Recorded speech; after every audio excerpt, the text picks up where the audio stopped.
Hey there, little chicken nuggets. It's me, Carl. Welcome to GROWTV. Welcome to GROWTV. Hosted by Carl.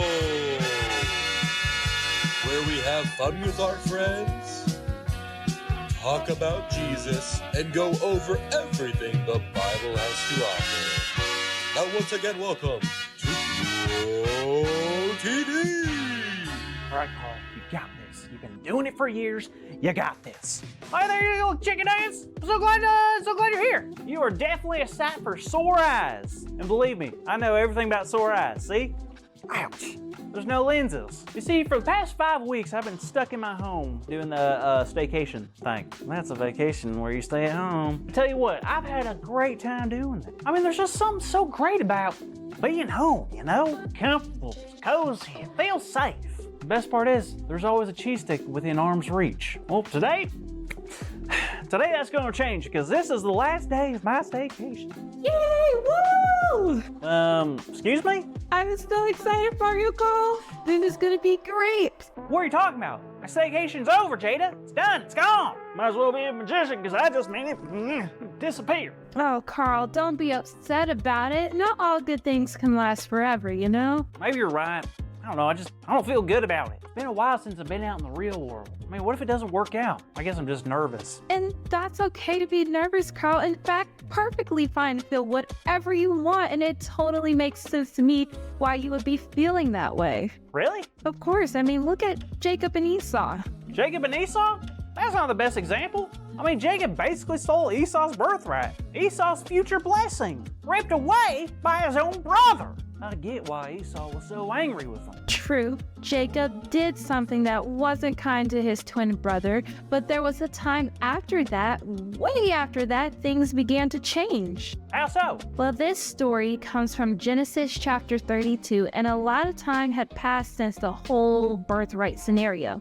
Jacob and Esau had both gotten married and had kids. They were living their own lives without each other. But one day, Jacob heard that Esau wanted to meet with him, and that made Jacob also very nervous. Oh boy. So Jacob had this idea to send large gifts to Esau so they would get to him first before the meeting and hopefully help Esau not be so upset with him. That is a bold move. It was, but Jacob knew he had hurt his brother's feelings and that he might even want to hurt him.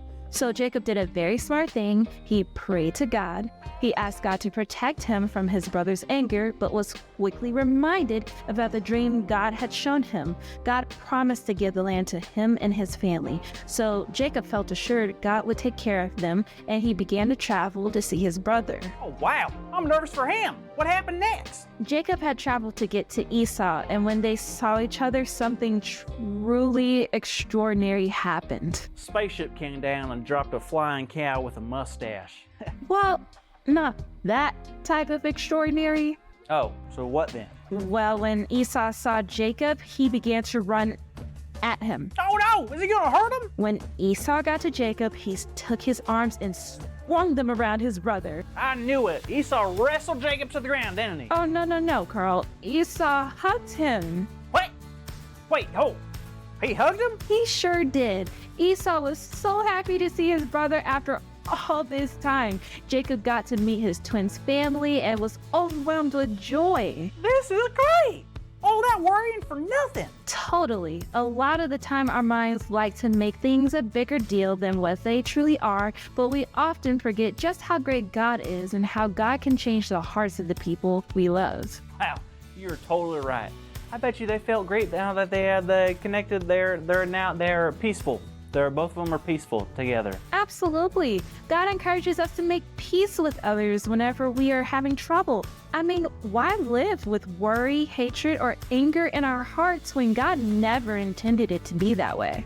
I guess that answers it then. Answers what? It's definitely time for me to leave. I gotta get out of this house. Well, what makes you so sure now? Well, God doesn't call me just to stay home all the time. There's peace to be made, people to hug, and laughs to be shared.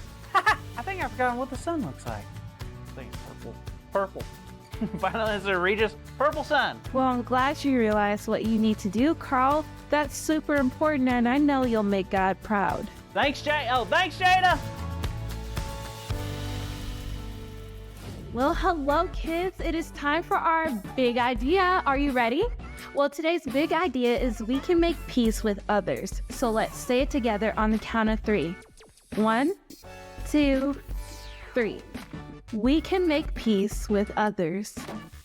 Great job. And remember that no matter what happens, making peace with others is always possible.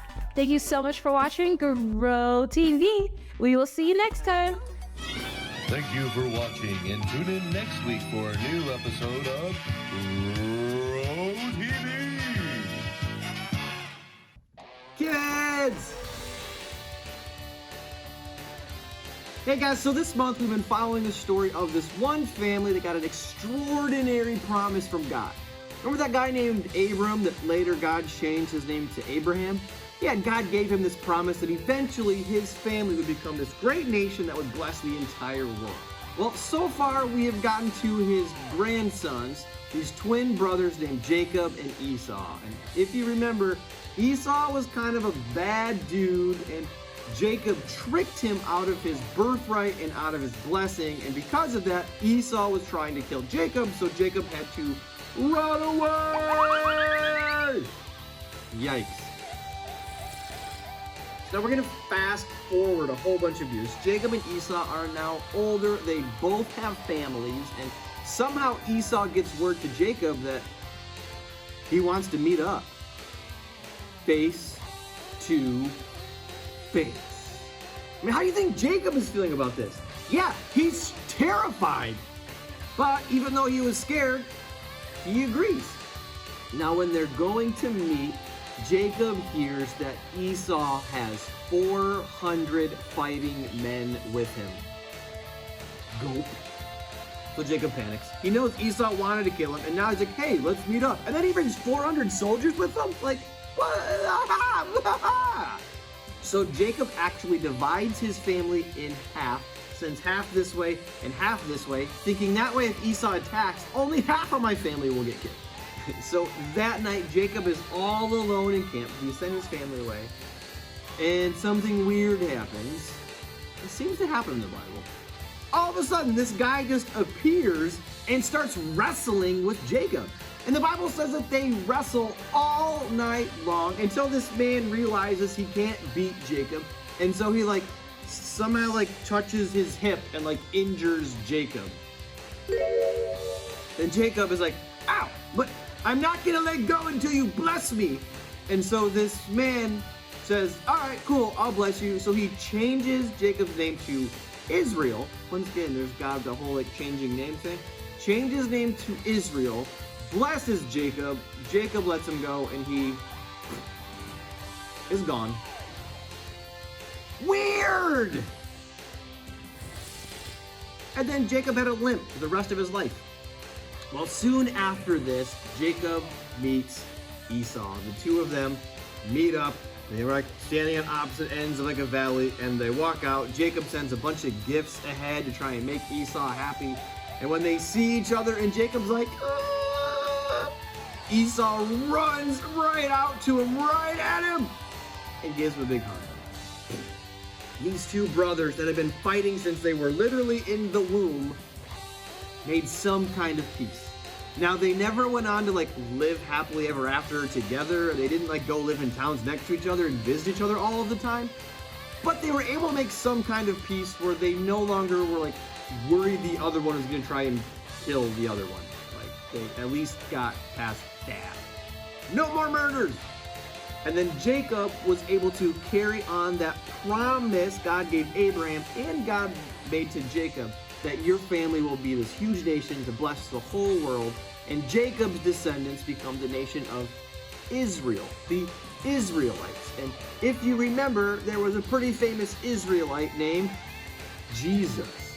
That's how they blessed the whole world, was through Jesus. One of the reasons I love all of these stories and following this family is it shows us the origins of Jesus's family. One part I like about this part of the story is that we can make peace with others. I mean, think about it. Jacob and Esau, they had no peace. Their whole life, they were fighting with each other. But later on in life, they were able to make some kind of peace with each other. God desires peace. He wants you, he wants me, he wants all of us to have peace in our lives. For Jesus is the Prince of Peace, and God wants us, his followers, to go out and make peace in the world. So our big idea this week, we can make peace with others. You can help make peace with others. Isn't that so cool? Isn't that so cool? So this week, let's go out into the world and make peace.